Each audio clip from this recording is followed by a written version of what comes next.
Top teaching hospitals like UCH and the Middlesex are at the centre of the scandal. A worldwide reputation means they're never short of private patients, but patients who don't always pay their bills. Outstanding debts have now spiralled to well over £1 million.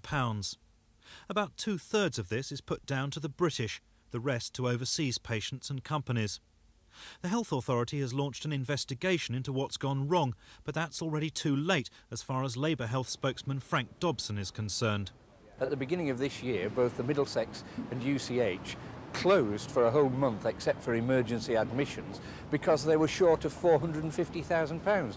We now discover that private patients' debts to the two hospitals are twice as much as the money they were short of.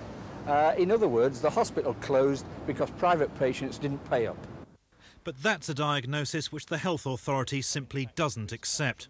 There's been no effect on the National Health Service patients yet, none at all, because we haven't written off any money that's outstanding. We've sent out bills and we are in the process of recovering as much as possible.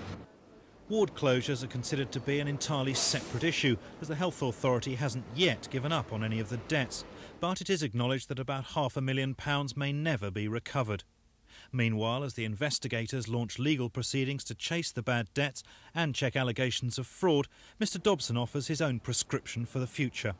Lay hands on the money, get rid of anybody who's been fiddling, but in the end to get rid of the pay beds altogether and treat everybody the same. But as the arguments continue over the complaints and the cures, there's a growing list of patients waiting for treatment on the NHS. Marcus Powell for Thames News.